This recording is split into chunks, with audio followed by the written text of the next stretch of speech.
اعوذ باللہ من الشیطان الرجیم بسم اللہ الرحمن الرحیم قل ائنکم لتکفرون بالذی خلق الارض فی یومین قل کہہ دیجئے کہ ائنکم لتکفرون بالذی کیا تم اس اللہ کا انکار کرتے ہو خلق الارض فی یومین جس نے 2 دن میں زمین پیدا کر دی وَتَجْعَلُونَ لَهُ أَنْدَادًا اور تم اس کے ساتھ شریک ٹھہراتے ہو ذَلِكَ رَبُّ الْعَالَمِينَ یہ تمام جہانوں کا پروردگار ہے وَجَعَلَ فِيهَا رَوَاسِيَ مِنْ فَوْقِهَا اس نے زمین کے اوپر زمین میں سے ہی پہاڑ پیدا کر دیے رواسیہ پہاڑ وَبَارَكَ فِيهَا اور اس میں برکت رکھ دی وَقَدَّرَ فِيهَا اقواتہا اور اس میں رہنے والوں کی غذاؤں کو تجویز بھی کیا فی 4 ایام صرف 4 دنوں میں سواء للسائلین سوال کرنے والوں کا جواب پورا ہوا ثم استوى الی السماء پھر آسمان کی طرف متوجہ ہوا وَهِيَ دُخَانٌ وہ دھواں سا تھا فقال لها اللہ تعالیٰ نے آسمان سے وَلِلْأَرْضِ اور زمین سے فرمایا ائتیا طوعاً او کرہن تم دونوں خوشی سے آؤ یا زبردستی طوعاً مانا خوشی سے کرہن زبردستی قالتا ان دونوں نے عرض کیا اتینا طاعین ہم بخوشی حاضر ہیں فقضاہن 7 سماوات فی یومین پس 2 دن میں 7 آسمان بنا دیے وَأَوْحَى فِي كُلِّ سَمَاءٍ أَمْرَهَا اور ہر آسمان میں اس کے مناسب وحی بھیج دی اللہ تعالیٰ نے 7 آسمان بنائے ہیں ہر ایک کا الگ الگ نام ہے وَزَيَّنَّا السَّمَاءَ الدُّنْيَا بِمَصَابِيحَا اور ہم نے آسمان دنیا کو ستاروں کے ساتھ زینت دی وحفظا اور نگہبانی کی ذَلِكَ تَقْدِيرُ الْعَزِيزِ الْعَلِيمِ یہ تدبیر اللہ غالب اور دانا کی ہے جو غالب بھی ہے اور جاننے والا بھی ہے ان آیات میں اللہ تعالیٰ نے منکرین توحید اور مشرکین کو ان کے کفر اور شرک پر ایک بلیغ انداز میں تنبیہ فرمائی ہے اس میں حق تعالیٰ کی صفت تخلیق اور آسمان و زمین کی عظیم مخلوقات کو بے شمار حکمتوں پر مبنی پیدا کرنے کی تفصیل دے کر ان کو بطور زجر خطاب کیا گیا ان کو ڈانٹا گیا کہ دیکھو تم اللہ کی توحید کا انکار کرتے ہو اور ان لوگوں کو ان چیزوں کو ان بتوں کو اللہ کا شریک ٹھہراتے ہو جو اپنی جگہ سے ہل بھی نہیں سکتے لیکن دوسری طرف اللہ تعالیٰ کی ذات ہے کہ جس نے آسمان اور زمین پھر زمین میں پہاڑ درخت پھر آسمان میں ستارے اتنی بڑی بڑی مخلوقات پیدا فرمائی ہیں اور چند دنوں کے اندر اب اللہ تعالیٰ نے پہلے زمین کو پیدا فرمایا یا آسمان کو بعض آیات سے یہ معلوم ہوتا ہے سورہ بقرہ اور سورہ حامیم سجدہ کی آیت سے کہ زمین کی تخلیق آسمان سے پہلے ہوئی اور سورہ نازعات کی آیات سے اس کے برعکس بظاہر زمین کی تخلیق آسمان کے بعد معلوم ہوتی ہے تو بعض مفسرین فرماتے ہیں کہ اگر یوں کہا جائے کہ سب سے پہلے زمین کا مادہ بنا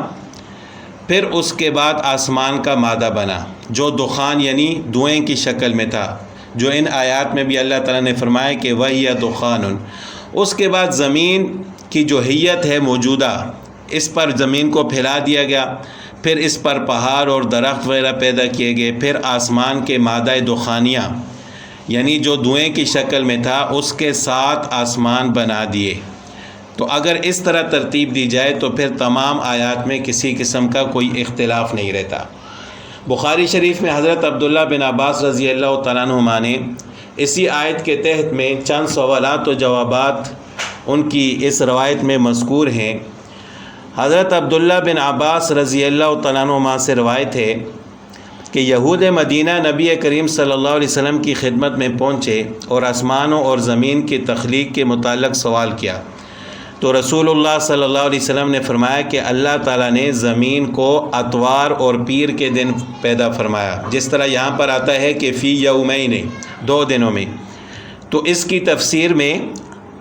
آپ صلی اللہ علیہ وسلم نے فرمایا کہ اللہ تعالیٰ نے زمین کو اتوار اور پیر کے دن پیدا فرمایا، اور پہاڑ اور اس میں جو کچھ معدنیات وغیرہ ہیں ان کو منگل کے روز، اور درخت اور پانی کے چشمے اور شہر اور عمارتیں اور ویران میدان بدھ کے روز۔ یہ کل 4 روز ہو گئے۔ اس کے بعد فرمایا کہ جمعرات کے دن اللہ تعالیٰ نے آسمان بنائے، اور جمعے کے دن ستارے اور سورج اور چاند اور یہ فرشتے، یہ سب کام جمعے کے دن 3 ساعت باقی تھیں۔ جب یہ کام مکمل ہو گئے تو جمعے کی 3 ساعتیں باقی تھیں۔ ان میں سے دوسری ساعت میں اللہ تعالیٰ نے آفات اور مصائب اور جو ہر چیز آنے والی ہے وہ پیدا فرمائی، اور تیسری ساعت میں حضرت آدم علیہ السلام کو پیدا فرمایا اور ان کو جنت میں ٹھہرایا، اور ابلیس کو سجدے کا حکم دیا، اور سجدہ کرنے سے اس نے انکار کر دیا تو اس کو جنت سے نکال دیا گیا۔ یہ سب کچھ جمعے والے دن ہوا۔ تو بہرحال اللہ تعالیٰ کی اس میں قدرت کی نشانی ہے کہ اتنی بڑی بڑی مخلوقات کو اللہ تعالیٰ نے چند ہی دنوں میں پیدا فرمایا، اور پھر فرمایا کہ وَجَعَلَ فِيهَا رَوَاسِيَ مِن فَوْقِهَا، کہ زمین میں پہاڑ اس کے توازن کو درست کرنے کے لیے پیدا کیے گئے، جیسا کہ متعدد آیات میں ہے کہ جب اللہ تعالیٰ نے زمین کو پیدا کیا تو زمین لرز رہی تھی، کانپ رہی تھی، تو اللہ تعالیٰ نے اس کے اوپر پہاڑ رکھ دیے کہ تاکہ یہ ہل نہ سکے، اس کا توازن برقرار رہے۔ پھر اللہ تعالیٰ نے فرمایا کہ وَقَدَّرَ فِيهَا أَقْوَاتَهَا فِي 4 أَيَّامٍ سَوَاءً لِلسَّائِلِينَ۔ اقوات قوت کی جمع ہے جس کے معنی رزق اور روزی، جس میں عام ضروریات انسانی داخل ہیں، صرف کھانے کی چیزیں نہیں۔ جیسا کہ حضرت حسن رحمۃ اللہ علیہ اسی آیت کی تفسیر میں انہوں نے فرمایا کہ اللہ تعالیٰ نے زمین کے ہر حصے میں اس کے بسنے رہنے والوں کی مصالح کے مناسب رزق اور روزی مقدر فرما دیے۔ مقدر فرمانے کا مطلب یہ ہے کہ یہ حکم جاری کر دیا ہے کہ اس حصہ زمین میں فلاں فلاں چیزیں اتنی مقدار سے پیدا ہو جائیں۔ تو جہاں پر اللہ تعالیٰ نے زیادہ مخلوق پیدا فرمائی ہے وہاں پر رزق کا انتظام بھی زیادہ ہے، اور جہاں پر مخلوق کم ہوتی ہے وہاں رزق کا انتظام بھی کم ہوتا ہے۔ تو انسان یہ نہ سوچے کہ میرے گھر میں کھانے والے زیادہ ہیں تو رزق کم ہو جائے گا۔ جہاں کھانے والے زیادہ ہوتے ہیں وہاں اللہ تعالیٰ رزق کا انتظام بھی زیادہ فرماتے ہیں۔ سواء للسائلین، کہ یہ سوال کرنے والوں کا کہ سوال کا جواب ہے۔ اس جملے کا تعلق اکثر مفسرین فرماتے ہیں کہ 4 ایام کے ساتھ ہے، یعنی تخلیقات عظیمہ ٹھیک 4 دن میں ہوئیں، اور چونکہ عرف میں جس کو 4 کہہ دیا جاتا ہے وہ کبھی 4 سے کچھ کم کچھ زیادہ بھی ہوتا ہے۔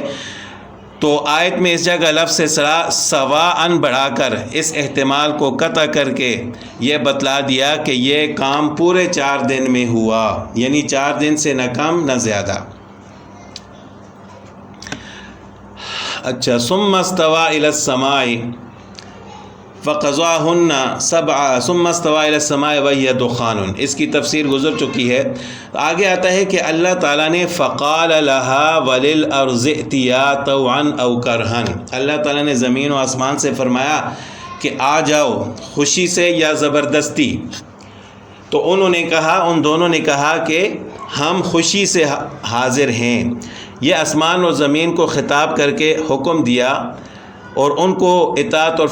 فرمانبرداری سے جو ان کا جواب دیا گیا، بعض مفسرین کے نزدیک یہ مجاز ہے کہ زمین و آسمان اللہ تعالیٰ کے تابع فرمان ہر کام کے لیے تیار پائے گے۔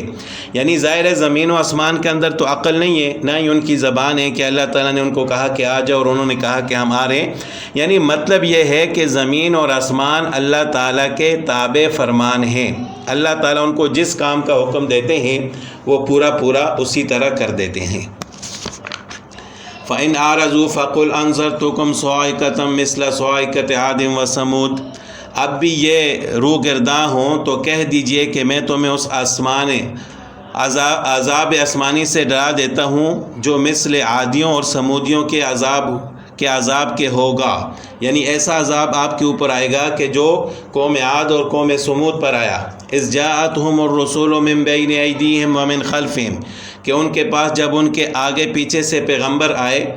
اللہ تعبدوا الا اللہ، کہ تم اللہ کے سوا کسی کی عبادت نہ کرو، قالوا لو شاء ربنا لانزل ملائکۃ، تو انہوں نے جواب دیا کہ اگر ہمارا پروردگار چاہتا تو فرشتوں کو بھیج دیتا۔ فإنا بما ارسلتم به کافرون، ہم تو تمہاری رسالت کے بالکل منکر ہیں، یعنی اگر اللہ کے فرشتے آتے تو ہم ان کی بات مان لیتے، لیکن ہم آپ کی بات ماننے کے لیے تیار نہیں ہیں۔ فأما عاد فاستكبروا في الأرض بغیر الحق، اب یہاں سے اللہ تعالیٰ مختصر قوم عاد اور سمود کے عذاب کا ذکر فرما رہے ہیں کہ فأما عاد فاستكبروا في الأرض، اب عادیوں نے تو بے وجہ زمین میں سرکشی شروع کر دی، بغیر الحق کے ناحق طور پر، وقالوا من اشد منا قوة، اور کہنے لگے کہ ہم سے زیادہ قوت والا کون ہے۔ اولم يروا ان اللہ الذی خلقهم،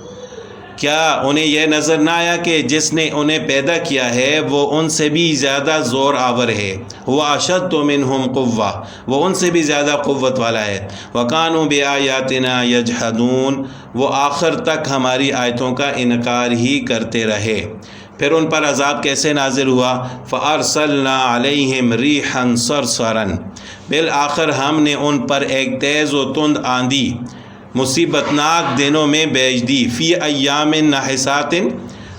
مصیبت ناک دنوں میں بھیج دی،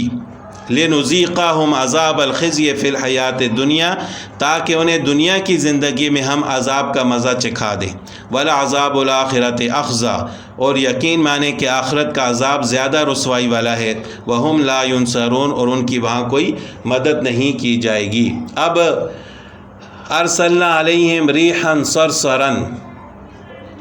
یہ اس عذاب صاعقہ کی تشریح ہے جو اس سے پہلے آیت میں ہے کہ صاعقہ عاد اور سمود پر جو عذاب آیا وہ صاعقہ، یعنی صاعقہ کے اصل معنی مدہوش اور بے ہوش کرنے کے ہیں والی چیز کے ہیں، اسی لیے گرنے والی بجلی کو بھی صاعقہ کہا جاتا ہے، یعنی جو آسمان سے بجلی گرتی ہے اس کو صاعقہ کہا جاتا ہے، اور ناگہانی آفت اور مصیبت کے لیے بھی یہ لفظ استعمال ہوتا ہے کہ بعض اوقات ایسی مصیبتوں کی وجہ سے لوگ بے ہوش ہو جاتے ہیں، اور قوم عاد پر جو ہوا کا طوفان مسلط کیا گیا وہ بھی اسی صاعقہ کا ایک فرد ہے، اسی کو ریح صرصر کے نام سے بیان کیا گیا ہے، جو تیز و تند ہوا کو کہا جاتا ہے جس میں تیز رفتاری کے ساتھ سخت آواز بھی ہو، تو بعض اوقات ایسی ہوائیں انسان کے لیے عذاب بن جاتی ہیں۔ وَأَمَّا سَمُودُ، اور بہرحال جو قوم سمود تھی، فَهَدَيْنَاهُمْ، تو ہم نے ان کو ہدایت دی، ان کی راہبری کی، فَاسْتَحَبُّوا الْعَمَىٰ عَلَى الْهُدَىٰ، تو انہوں نے ہدایت پر اندھے پن کو ترجیح دی، یعنی گمراہی کو ترجیح دی۔ فَأَخَذَتْهُمْ صَاعِقَةُ الْعَذَابِ الْهُونِ، جس بنا پر انہیں ذلت کے عذاب آسمانی نے ان کے کرتوتوں کے باعث پکڑ لیا، بما كانوا يكسبون، ان کے اعمال کی وجہ سے، وَنَجَّيْنَا الَّذِينَ آمَنُوا وَكَانُوا يَتَّقُونَ، ہاں ایماندار اور پرساؤں کو ہم نے ایسے عذاب سے بچا لیا۔ تو یہ قوم سمود پر عذاب کا ذکر ہے مختصراً۔ تو اللہ تعالیٰ نے ان دونوں قوموں کے عذاب کا ذکر فرما کر آپ صلی اللہ علیہ وسلم کے زمانے کے مشرکین کو متنبہ فرمایا کہ دیکھو اس طرح کا عذاب تم پر بھی آ سکتا ہے اگر تم باز نہ آئے۔